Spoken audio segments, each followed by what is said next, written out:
بزرگان محترم، برادران اسلام،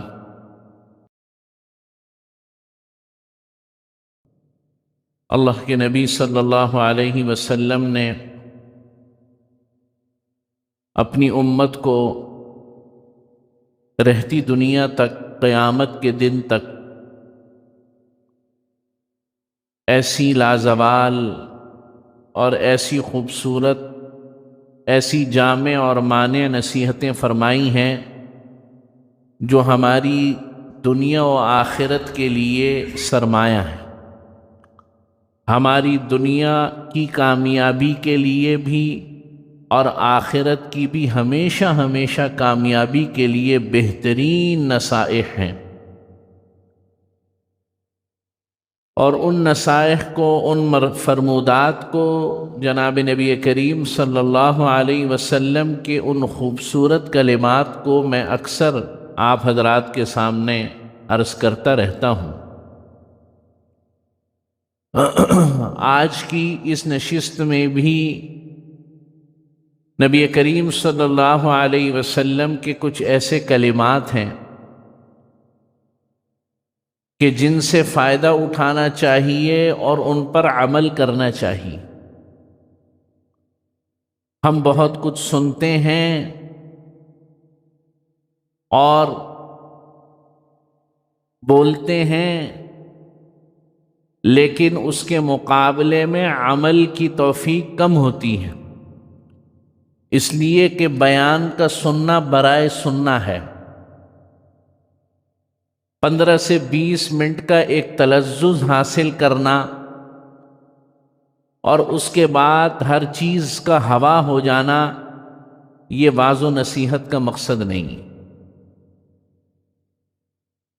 اس لیے میں اکثر اوقات عرض کرتا ہوں کہ جب بھی بیٹھا کریں، بیٹھنے سے پہلے کسی بھی دینی نشست میں وعظ و نصیحت، خطبہ یا تقریر سننے سے پہلے یہ نیت کر لیا کریں کہ آج جو بھی کچھ سنیں گے، کہنے والا بھی یہ نیت کرے، یعنی میں، خطیب، واعظ، جو بھی ہو، اور سننے والے بھی سب یہ نیت کر کے بیٹھا کریں کہ جو کچھ سنیں گے حسب توفیق، حسب استطاعت اس پر عمل کرنے کی بھی کوشش کریں گے، پھر فائدہ ہوتا ہے، پھر فائدہ ہوتا ہے۔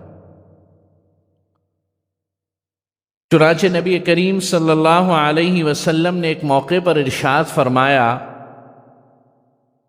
کہ من یأخذ عنی ہؤلاء الکلمات فیعمل بہن او یعلم من یعمل بہن، کہ کون ہے جو مجھ سے یہ کچھ کلمات سیکھ لے، سن لے، لے اور اس پر عمل کر لے، او یعلم، یا مجھ سے لے کر ان کو آگے پہنچا دے، من یعمل بہن، اس شخص تک جو اس کو پر عمل کر لے۔ دو باتیں، یہ دونوں باتیں اپنے اندر بہت سے معانی رکھتی ہیں۔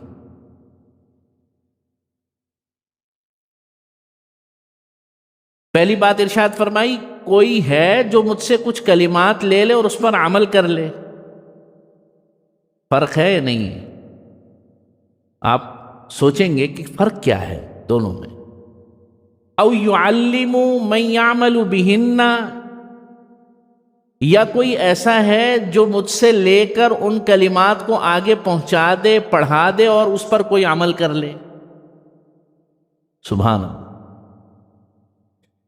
ان دو لفظوں میں اللہ کے نبی صلی اللہ علیہ وسلم نے حدیث کے علم کو جمع فرما دی، حدیث کے علم کی بنیاد رکھ دی، منکرین حدیث اور حدیث کے انکار کرنے والوں کے لیے قیامت تک کے لیے رد فرما دیا۔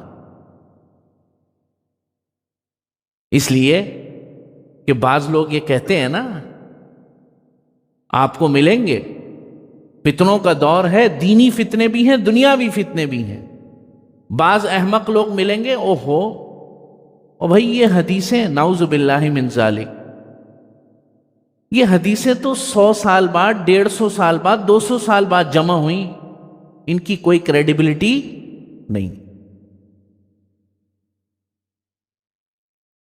ان کی کوئی کریڈیبلٹی نہیں ہے۔ حدیثیں تو 150 سال بعد جمع ہوئیں، 250 سال کے بعد جمع ہوئیں، تو ان کا کیا اعتبار؟ ان کا کوئی اعتبار نہیں۔ وہ شاید جناب نبی کریم صلی اللہ علیہ وسلم کو شیکسپیئر سے ملاتے ہیں شاید، یا دنیا کے میرے اور آپ جیسے انسانوں سے شاید ملاتے ہیں۔ حضور نبی کریم صلی اللہ علیہ وسلم آخری نبی ہیں، اللہ نے جو کتاب حضور پر نازل ہوئی اس کتاب کی حفاظت کا قیامت تک کے لیے وعدہ فرمایا، اور اس کتاب کی جو تفسیر ہے یعنی نبی کریم صلی اللہ علیہ وسلم کی زندگی، اس کی بھی حفاظت کا قیامت تک کے لیے وعدہ فرمایا۔ یہ کیسے ممکن ہے کہ ایک کتاب ہے، اس کتاب پر عمل، اس کتاب کا سب سے اولین عامل، عمل کرنے والا خود نبی ہوتا ہے، کہ کتاب محفوظ ہے، نبی کی زندگی محفوظ نہیں؟ یہ ممکن ہے؟ اس ایک لفظ نے او یعلم من یعمل بہن علم حدیث کی بنیاد رکھ دی، کہ میرے بعض صحابہ میں ایسے ہوں گے کہ جو میرے ایک ایک لفظ کو، ایک ایک ادا کو اسکینر کی طرح نوٹ کریں گے۔ اسکینر تو کیا ہوگا، بلکہ اس سے بھی زیادہ باریکی کے ساتھ میرے ایسے ساتھی، میرے ایسے صحابہ، میرے ایسے جانثار ہوں گے اور تھے کہ انہوں نے اللہ کے نبی کے نہ صرف کلمات کو، بولنے کو، اللہ کے نبی کی اداؤں کو بھی محفوظ فرمایا۔ حضور اٹھتے کیسے تھے، حضور بیٹھتے کیسے تھے، آپ صلی اللہ علیہ وسلم غصے میں کیسے ہوتے تھے، خوش ہوتے تھے تو کیسے ہنستے تھے، کتنا ہنستے تھے، اللہ اکبر۔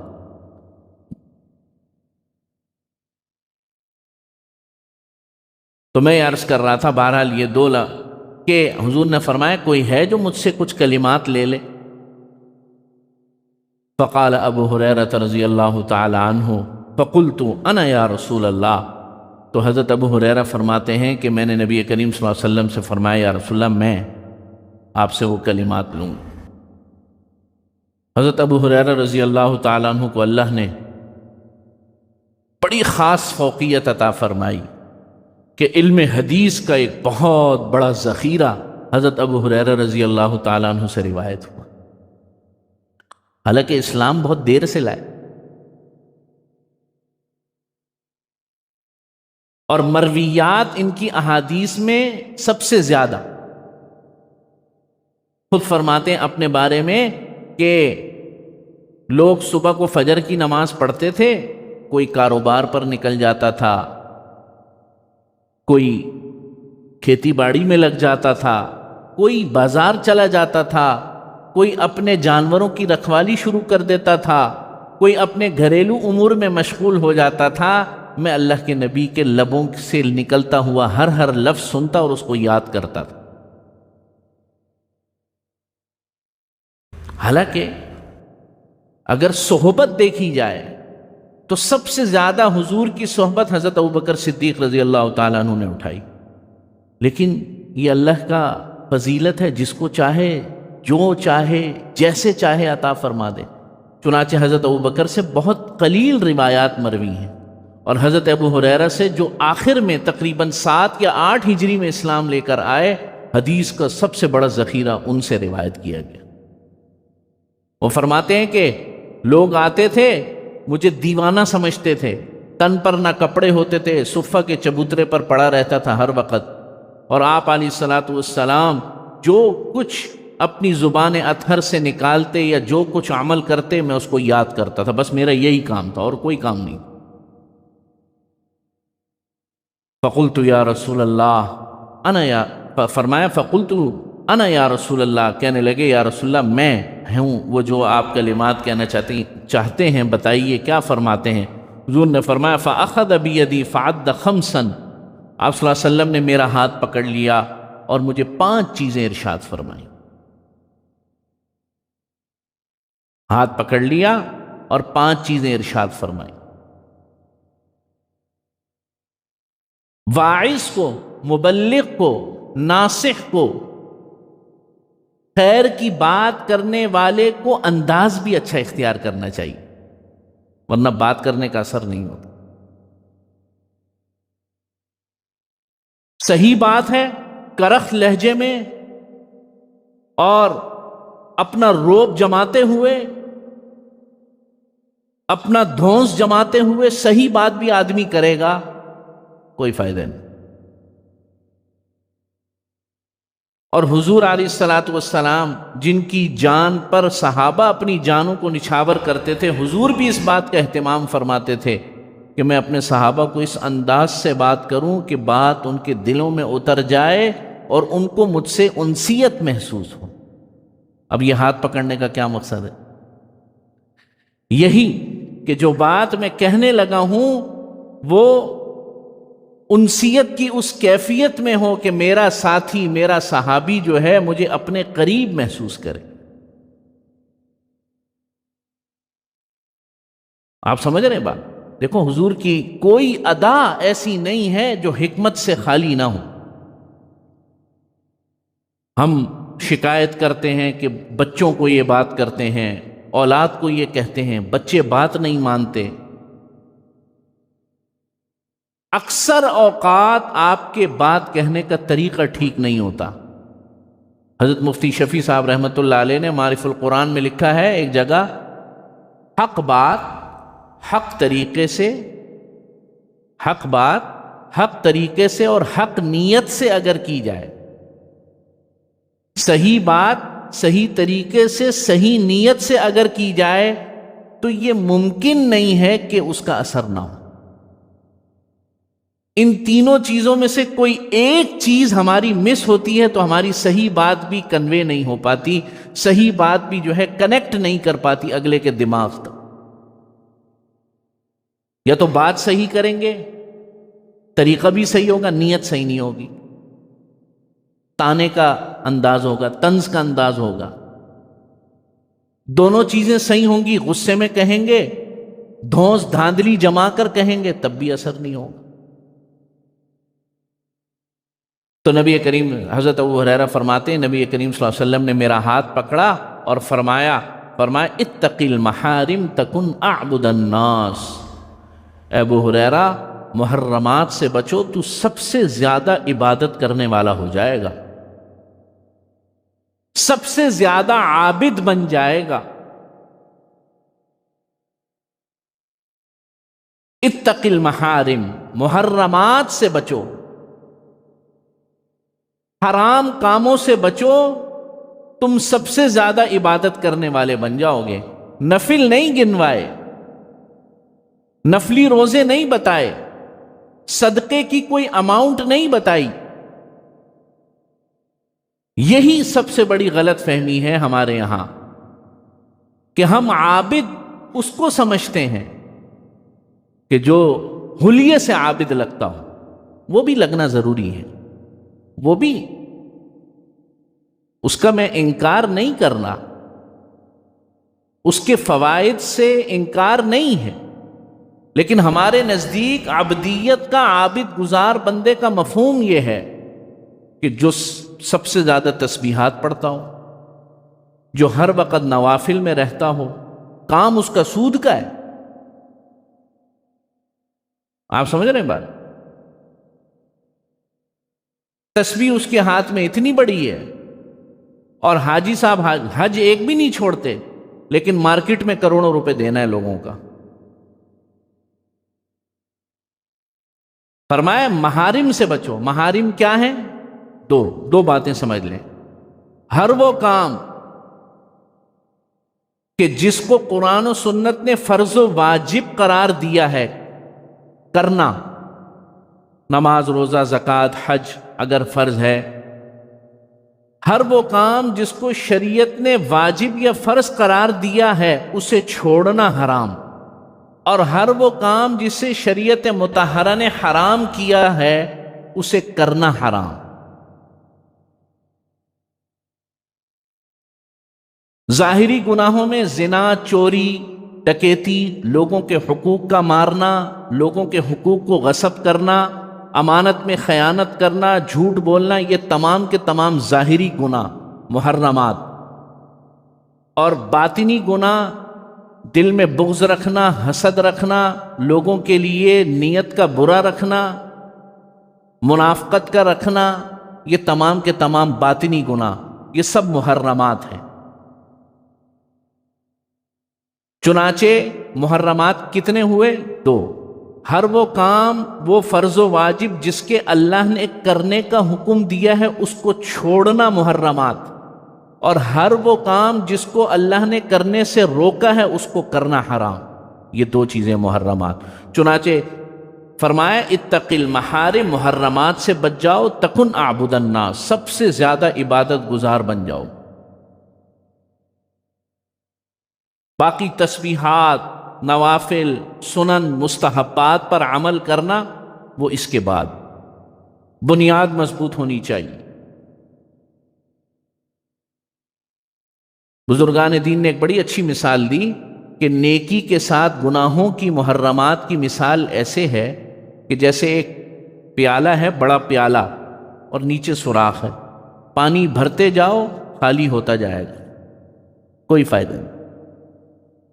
ایک طرف سے آ رہا ہے، دوسری طرف سے جا رہا ہے۔ یہ محرمات ایسے ہوتے ہیں کہ وظائف، نوافل، تمام کی تمام چیزیں بھرپور طریقے سے ادا ہو رہی ہیں لیکن فائدہ نہیں ہو رہا۔ اس کی بنیادی وجہ کیا ہے؟ محرمات، نیچے سوراخ ہے محرمات کا، جو کچھ آ رہا ہے نیچے سے نکل رہا ہے۔ دوسری بات ارشاد فرمائی وَرْضَ بِمَا قَسَمَ اللَّهُ لَكَ تَكُنْ أَغْنَى النَّاسِ، اللہ کی تقسیم پہ راضی ہو جا تو سب سے زیادہ غنی ہو جائے گا، لوگوں میں سب سے زیادہ امیر ہو جائے گا۔ اللہ کی تقسیم پر راضی ہونے کا مطلب یہ ہے کہ اللہ نے جو اچھا برا فرما دیا، اچھائی جو آپ کے لیے مقدر فرما دی، اس پر شکر ادا کرنا، اور اگر کوئی مزاج کے خلاف بات ہو گئی، کوئی غم پہنچ گیا، کوئی مصیبت پہنچ گئی تو اس پر صبر کر لینا، یہ ہے اللہ کی تقسیم پر رضا کا مقصد یا مطلب۔ اسی کو نبی کریم صلی اللہ علیہ وسلم نے ایک دوسری حدیث میں بیان فرمایا کہ خصلتان ما کانتا فیہ کتب اللہ شاکرا صابرا، 2 خصلتیں ایسی ہیں کہ اگر کسی کے اندر ہوں تو اللہ تعالیٰ اس کو صابر اور شاکر اپنی کتاب کے اندر ڈکلیئر کر دیتے ہیں، لکھ دیتے ہیں کہ میرا یہ بندہ صابر ہے اور شاکر ہے۔ اس کو کیا کر دیتے ہیں؟ اپنی کتاب میں لکھ دیتے ہیں، ڈکلیئر کر دیتے ہیں۔ جیسے کوئی عہدہ ڈکلیئر ہو جاتا ہے نا، یہ اسسٹنٹ کمشنر ہے، ڈپٹی کمشنر ہے، یہ فلاں عہدہ ہے، یہ گورنر ہے، حکومت نے، ریاست نے ڈکلیئر کر دیا اپنی طرف سے، اسی طریقے سے اللہ اپنی کتاب میں ڈکلیئر کر دیتے ہیں صابر اور شاکر کو جس کے اندر 2 خصلتیں ہوں۔ فرمایا وَمَن لَّمْ کیا مَن لَّمْ تَكُونَا فِيهِ لَمْ يَكْتُبْهُ اللَّهُ شَاكِرًا وَلَا صَابِرًا، اور جس میں یہ 2 نہیں ہوں گی تو اس کو صابر و شاکر ڈکلیئر نہیں کیا جائے۔ کون سی 2 خصلتیں؟ من نظرہ فی دینہ الی من ہوا فوقہ فاقتدی بہ، کہ اگر دینداری میں کسی کو اپنے سے اوپر دیکھے تو اقتدا کرے، اس کی پیروی کرے، اس کی نقل کرے، اس پر رشک کرے۔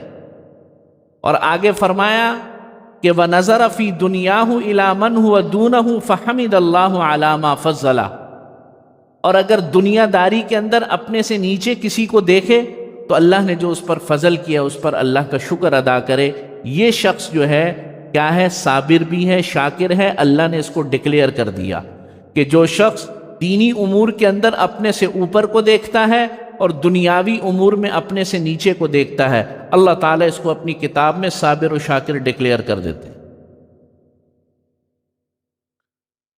اور آگے فرمایا وَأَحَبَّ لِلنَّاسِ مَا تُحِبُّ لِنَفْسِكَ تَكُنْ مُسْلِمًا، اور اگر تو مسلمان بننا چاہتا ہے تو اپنی ذات کے لیے بھی وہی دوسروں کی ذات کے لیے بھی وہی پسند کر جو اپنی ذات کے لیے پسند کرتا ہے۔ دوسروں کے لیے عزت چاہتا ہے، اپنے لیے عزت چاہے، دوسروں کے لیے ذلت چاہے، اپنے لیے نفع چاہے، دوسروں کے لیے نقصان چاہے، اپنے لیے نعمتوں کو چاہے، دوسروں کی نعمتوں کے چھن جانے کی فکر ہو، تو تو مسلمان نہیں ہے، صحیح مسلمان نہیں۔ جو چیز اپنے لیے پسند کرتا ہے وہی دوسروں کے لیے پسند کر، تب تو ہوگا مسلمان۔ اپنے لیے عزت پسند کرتا ہے، دوسروں کو بھی عزت دے، اپنے لیے نفع کو پسند کرتا ہے، دوسروں کو بھی نفع دے، اپنے لیے ہمدردی کو پسند کرتا ہے، دوسروں کے لیے بھی ہمدردی رکھ، اپنے لیے وفاداری کو اور امانت کو پسند کرتا ہے، دوسروں کے لیے بھی وفاداری اور امانت کا خوگر ہو، تب بنے گا صحیح مسلمان۔ اور آخری بات ارشاد فرمائی وَلَا تُكْثِرِ الزِّحْ فَإِنَّ كَثْرَةَ الزِّحْ تُمِيتُ الْقَلْبَ، اور بہت زیادہ نہ ہنسا کر، بہت زیادہ نہ ہنسا کر، اس لیے کہ بہت زیادہ ہنسنا تمہارے دل کو مردہ کر دیتا ہے۔ یہاں مسکرانے کی بات نہیں ہو رہی۔ نیچرلی طبیعتاً انسان کے اوپر جو ایک کیفیت طاری ہوتی ہے جس میں وہ خوش ہوتا ہے، ہنستا ہے، مسکراتا ہے، اس کی ممانعت نہیں ہے۔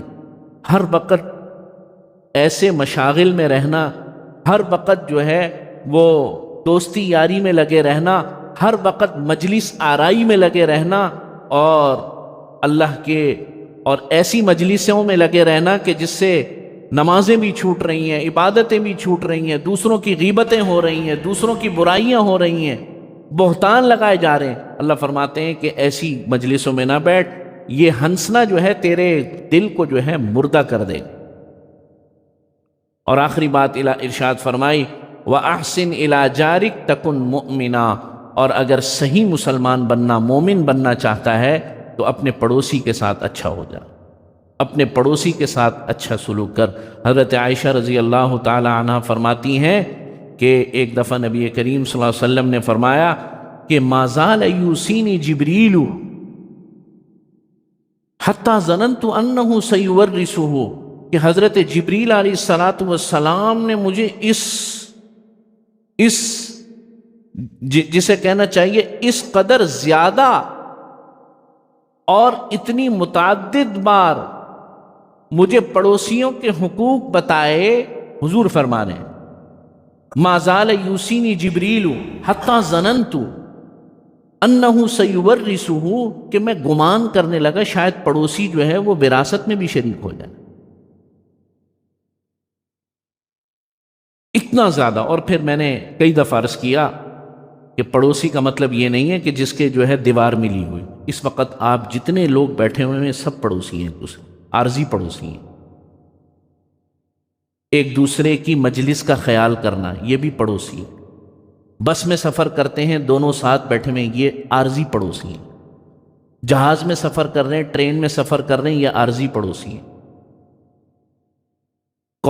اپنا آفس میں جاتے ہیں، آپ کے کولیگز برابر والی ٹیبل پہ بیٹھا ہوا ہے، آپ کام کر رہے ہیں، ایسے کام کریں کہ وہ ڈسٹرب نہ ہو، یہ عارضی پڑوسی ہے۔